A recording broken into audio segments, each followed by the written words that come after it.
ഉക്രൈനും റഷ്യയും തമ്മിലുള്ള യുദ്ധം നടക്കുന്ന കാര്യം നമുക്ക് എല്ലാവർക്കും അറിയാം. ഒരു സമാധാനം ഇരു രാജ്യങ്ങളും ആഗ്രഹിക്കുന്നുണ്ട്.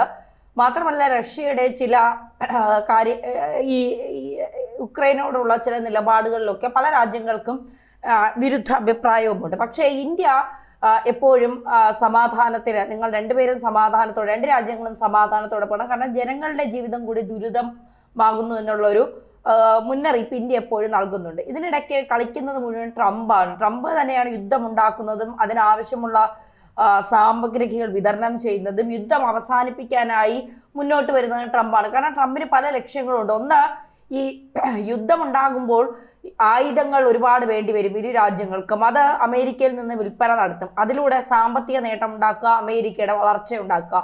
രണ്ട്, ഈ യുദ്ധം നടന്നു കഴിയുമ്പോൾ അതിന് സമാധാനം താനാണ് ഉണ്ടാക്കിയതെന്ന് പറഞ്ഞുകൊണ്ട് സമാധാനത്തിന് നൊബേൽ സമ്മാനം വാങ്ങണം. ഒബാമയ്ക്ക് നൊബേൽ സമ്മാനം കിട്ടിയതുപോലെ തനിക്ക് നൊബേൽ സമ്മാനം കിട്ടണം എന്നുള്ള ഒരു ചിന്തയിലാണ് ട്രംപ് ഇപ്പോൾ മുന്നിട്ടിറങ്ങുന്നത്. അപ്പോൾ ഇതിനിടയിൽ ഈ ജർമ്മൻ ചാൻസലറുമായി ട്രംപ് ഒരു അഭിപ്രായ ഭിന്നത നടത്തിയ വാർത്തകളാണ് പുറത്തു വരുന്നത്. അതായത് ഉക്രൈൻ റഷ്യ യുദ്ധം അവസാനിപ്പിക്കുന്നതുമായി ബന്ധപ്പെട്ട് വൈറ്റ് ഹൗസിൽ നടന്ന ചർച്ചകൾക്കിടെ അമേരിക്കൻ പ്രസിഡന്റ് ഡൊണാൾഡ് ട്രംപും ജർമ്മൻ ചാൻസലർ മെർസും തമ്മിൽ അഭിപ്രായ ഭിന്നത ഉണ്ടായി എന്നുള്ള വിവരങ്ങളാണ് ഇപ്പോൾ പുറത്തു വരുന്നത്. വെടിനിർത്തൽ എന്ന വിഷയത്തിലാണ് ഇരുവരും വ്യത്യസ്ത നിലപാടുകൾ സ്വീകരിച്ചത്. ട്രംപിന്റെ നിലപാട് ഇങ്ങനെയാണ്. ചർച്ചകൾക്ക് മുൻകൈ എടുത്തുകൊണ്ട് ട്രംപ് പറഞ്ഞു, നാം ഇത് ശരിയായി കൈകാര്യം ചെയ്താൽ ഈ യുദ്ധം അവസാനിപ്പിക്കാൻ കഴിയും. ഇത് അവസാനിച്ചേ മതിയാകൂ. കൊല്ലപ്പെടലും ഉക്രൈന്റെ അടിസ്ഥാന സൗകര്യങ്ങളുടെ നാശവും അവസാനിപ്പിക്കണം. താൻ മുൻപ് 6 യുദ്ധങ്ങൾ വെടിനിർത്തൽ ഇല്ലാതെ തന്നെ അവസാനിപ്പിച്ചിട്ടുണ്ട്. അതായത് മുൻപ് 6 യുദ്ധങ്ങൾ വെടിനിർത്തൽ കരാർ ഉണ്ടാക്കാതെ തന്നെ ട്രംപ് അവസാനിപ്പിച്ചിട്ടുണ്ട് എന്നാണ് ട്രംപ് പറയുന്നത്. കോങ്കോയിലെ 31 വർഷം നീണ്ട യുദ്ധവും മറ്റൊരു 15 വർഷം നീണ്ട യുദ്ധവും വെടിനിർത്തൽ ഇല്ലാതെ തന്നെ അവസാനിപ്പിക്കാൻ കഴിഞ്ഞു. വെടിനിർത്തൽ ഉണ്ടെങ്കിൽ നല്ലതാണ്, ഇല്ലെങ്കിൽ മറ്റു പല കാര്യങ്ങളും നമുക്ക് ലഭിച്ചിട്ടുണ്ട് എന്നാണ് ട്രംപ് പറയുന്നത്. അതായത് ഞാൻ വലിയ രീതിയിലുള്ള മുൻകരുതൽ എടുത്തുകൊണ്ട് 31 വർഷം നീണ്ടുനിന്ന യുദ്ധങ്ങളൊക്കെ അവസാനിപ്പിച്ചിട്ടുണ്ട്.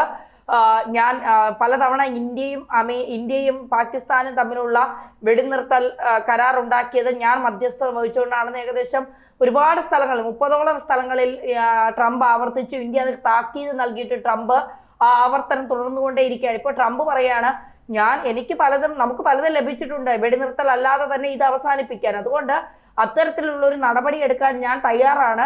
അതുകൊണ്ട് യുക്രൈൻ റഷ്യയും തമ്മിലുള്ള യുദ്ധം അവസാനിപ്പിക്കണം, അതിന് മുന്നോട്ട് കൊണ്ടുപോകാൻ ഒരിക്കലും ഞാൻ അനുവദിക്കില്ല എന്നൊക്കെയുള്ള നിലയിലുള്ള ഒരു ഭാഷ്യത്തിലാണ് ട്രംപിന്റെ സംസാരം. അപ്പോഴാണ് മെർസിൻ, അതായത് ജർമ്മൻ ചാൻസലർ പറയുന്നത്, ട്രംപിന്റെ മുൻകൈ എടുക്കലിന് നന്ദി പറഞ്ഞു, എങ്കിലും അടുത്ത ഘട്ടത്തിൽ കൂടുതൽ സങ്കീർണമാണെന്നാണ് അദ്ദേഹം പറയുന്നത്. എൻ്റെ അഭിപ്രായങ്ങൾ, അടുത്ത യോഗത്തിൽ ഒരു വെടിനിർത്തൽ വേണം, ഇല്ലെങ്കിൽ ചർച്ചകൾ വിശ്വസനീയമാവില്ല. അതിനാൽ റഷ്യയ്ക്ക് മേൽ സമ്മർദ്ദം ചെലുത്തണം എന്നാണ് ജർമ്മൻ ചാൻസലർ പറയുന്നത്. യൂറോപ്യൻ യൂണിയൻ പറയുന്നത്, ചർച്ചയിൽ പങ്കെടുത്ത യൂറോപ്യൻ കമ്മീഷണർ പ്രസിഡന്റ് ഉർസുല ഉക്രൈനായി നീതിപൂർവവും ദീർഘകാലവുമായ സമാധാനം കൊണ്ടുവരാനുള്ള കൂട്ടായ ശ്രമങ്ങളെക്കുറിച്ച് പറയുന്നുണ്ട്. കൊല്ലപ്പെടൽ അവസാനിപ്പിക്കുക എന്നതാണ് നമ്മുടെ പൊതുവായ ലക്ഷ്യം. അവർ പറയുന്നത് അങ്ങനെയാണ്. റഷ്യ തട്ടിക്കൊണ്ടുപോയ ആയിരക്കണക്കിന് ഉക്രൈൻ കുട്ടികളെ കുറിച്ചുള്ള ട്രംപിന്റെ പരാമർശത്തെ ഉർസുല പ്രശംസിച്ചു. എല്ലാ കുട്ടികളെയും അവരുടെ കുടുംബത്തിലേക്ക് തിരിച്ചെത്തിക്കേണ്ടത് ചർച്ചകളിലെ പ്രധാന മുൻഗണനയായിരിക്കണമെന്നാണ് യൂറോപ്യൻ യൂണിയൻ പറയുന്നത്. യുദ്ധം അവസാനിപ്പിക്കാൻ ഉക്രൈന് നൽകുന്ന ധനസഹായത്തെ ട്രംപ് അഭിനന്ദിച്ചു. നാറ്റോ രാജ്യങ്ങൾ പ്രതിരോധത്തിനായി തങ്ങളുടെ GDPയുടെ 2% ചെലവഴിക്കുന്നത് 5% വർദ്ധിപ്പിച്ചത് വലിയൊരു മുന്നേറ്റമാണെന്നാണ് അദ്ദേഹം പറയുന്നത്. മുൻപ് നൽകാൻ മടിച്ചിരുന്ന 2% ഇപ്പോൾ പൂർണ്ണമായി നൽകുന്നുണ്ടെന്നും അതിന് നന്ദിയുണ്ടെന്നുമാണ് ട്രംപ് പറയുന്നത്. അതായത് ഈ റഷ്യൻ ഉക്രൈൻ യുദ്ധം എങ്ങനെയെങ്കിലും അവസാനിപ്പിച്ച് തനിക്ക് അതിൽ നിന്ന് നേട്ടമുണ്ടാക്കുക എന്നുള്ളതാണ് ട്രംപിന്റെ ലക്ഷ്യം.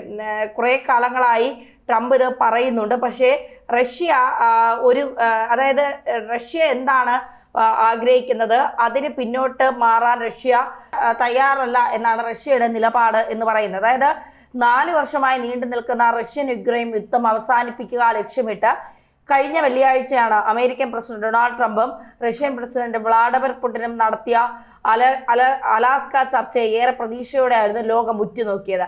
2 മിനിറ്റ് പുടിനുമായി സംസാരിച്ചു കഴിഞ്ഞാൽ യുദ്ധം അവസാനിക്കാനുള്ള പ്രഖ്യാപനം നടത്തുമെന്ന് പറഞ്ഞ് ട്രംപ് തന്നെയാണ് രംഗത്ത് എത്തിയത്. എന്നാൽ 2.5 മണിക്കൂർ നീണ്ട ചർച്ച നടന്നിട്ടും ഇതിന് യുദ്ധം അവസാനിച്ചില്ല എന്നതാണ് ഏറ്റവും പ്രധാനപ്പെട്ട കാര്യമായി ഇപ്പോൾ പുറത്തു വരുന്നത്. യുദ്ധം അവസാനിപ്പിക്കാൻ കാര്യമായ വിട്ടുവീഴ്ചകൾ യുക്രൈൻ തയ്യാറാകേണ്ടി വരുമെന്ന് നേരത്തെ തന്നെ ട്രംപ് അറിയിച്ചിരുന്നുവെങ്കിലും ഇതാ ഉക്രൈന്റെ തന്ത്രപ്രധാന സ്ഥലമായ ഡോൺ ബോക്സ് ലക്ഷ്യമിട്ടായിരുന്നു. അലാസ്ക ചർച്ചയിൽ പുടിൻ മുന്നോട്ട് വെച്ചതും ഡോൺ ബാസിനെ റഷ്യക്ക് പൂർണ്ണമായി നൽകുക എന്ന മധ്യസ്ഥത പരിഹാരമാർഗമാണ്. ഇതിൽ ട്രംപ് എന്ത് നിലപാടെടുത്തു എന്ന കാര്യം പുറത്തു വന്നിട്ടില്ല. പക്ഷേ പുടിന്റെ ആവശ്യം ഉക്രൈനെ കൊണ്ട് ട്രംപിന് സമ്മർദ്ദം ചെലുത്തി നടത്തി കൊടുക്കുമോ എന്നതാണ് എല്ലാവരും ഉറ്റുനോക്കുന്നത്. പകരം ഉക്രൈന് സംരക്ഷണം നൽകാൻ US മുൻകൈ എടുക്കുമെന്ന അലസമായ വാഗ്ദാനവും നൽകിയിട്ടുണ്ട്. എന്നാൽ ഡോൺബാസോ ഉക്രൈന്റെ ഏതെങ്കിലും പ്രദേശമോ വിട്ടുകൊടുത്തുകൊണ്ടുള്ള ഒരു പ്രശ്നപരിഹാരത്തിനും തയ്യാറല്ലെന്ന നിലപാടാണ് ഉക്രൈൻ പ്രസിഡന്റ് സെലൻസ്കി എടുത്തിരിക്കുന്നത്. പ്രത്യേകിച്ച് ഡൊണറ്റ്സ്കും ലുഗാൻസ്കും ഉൾപ്പെടുന്ന ഭാഗങ്ങൾ. ഇതോടെ എന്തുകൊണ്ടാണ് ഡോൺബാസ് റഷ്യയ്ക്കും ഉക്രൈനും ഒരുപോലെ പ്രിയപ്പെട്ടതാകുന്നു എന്ന ചർച്ചയും ഉയർന്നു വരുന്നുണ്ട്. എന്തിന് ഡോൺബാസ് മേഖല വിട്ടുകൊടുത്താൽ അത് യുദ്ധപരാജയത്തിന് സമാനമാണെന്ന് പോലും ഉക്രൈൻ കരുതുന്നു. 2014 യുദ്ധം തുടങ്ങിയ ശേഷം മേഖലയിലെ ഏകദേശം 70% പ്രദേശം റഷ്യ തങ്ങളുടെ നിയന്ത്രണത്തിലാക്കിയിട്ടുണ്ട്. മാത്രമല്ല ഏറ്റവും കൂടുതൽ രക്തരൂക്ഷിത പോരാട്ടം നടന്നതും ഡൊണാസ്കറ്റും സമീപ മേഖലയായ ലുഹാൻസും ഉൾപ്പെടുന്ന ഡോൺബാസിലാണ്. ഔദ്യോഗികമായ റഷ്യ തങ്ങളുടേതെന്ന് പ്രഖ്യാപിച്ചിട്ടുണ്ടെങ്കിലും ഡൊണേറ്റ്സ്കിനെ കീഴടക്കിയിരിക്കുന്നുവെന്ന് തന്നെയാണ് പുതിയ റഷ്യയും അനൌദ്യോഗികമായി പറയുന്നത്. നിലവിൽ ഡൊണറ്റ്സ്കിന്റെ 6600 സ്ക്വയർ കിലോമീറ്റർ മാത്രമാണ് ഉക്രൈന്റെ കയ്യിലുള്ളത്. 5 ലക്ഷത്തോളം ആളുകൾ ഇപ്പോഴും അവിടെ മാത്രം താമസിക്കുന്നുണ്ട്. പ്രധാന നഗരപ്രദേശങ്ങളായ ക്രമട്ടോൾസ്ക്, സ്ലൊവാക്യൻസ്ക്, ക്രോസ്തിയാൻഡിവിൻസ്കൈ, ദുഷ്കിക്വ തുടങ്ങിയവയെല്ലാം ഉൾപ്പെടുന്നതും ഇതിനു പുറമെ യുക്രൈനിലെ പ്രധാന വ്യാവസായിക മേഖലയുമാണിവിടെ. രാജ്യത്തിന്റെ പ്രധാന വരുമാന സ്രോതസ് കൂടിയായ ഇവിടം യുദ്ധത്തിൽ തകർന്നെങ്കിലും പ്രദേശത്തെ എന്ത് വില കൊടുത്തും നിലനിർത്തുക എന്നത് യുക്രൈനെ സംബന്ധിച്ചിടത്തോളം അഭിമാന പ്രശ്നവുമാണ്. ഇത് മാത്രമല്ല ഉക്രൈന്റെ പ്രധാന പ്രതിരോധ കേന്ദ്രവും ഇവിടെയുണ്ട്. അതുകൊണ്ട് തന്നെയാണ് 10 വർഷത്തിലധികമായി ഇവിടെ നടക്കുന്ന യുദ്ധത്തിൽ ഡൊണറ്റ്സ്കിനെ നിലനിർത്താൻ രാജ്യത്തിന്റെ സൈന്യവും സാമ്പത്തികവുമായ എല്ലാ ശ്രമങ്ങളും നടത്തി അവരുടെ പ്രതിരോധം തീർക്കുന്നത്.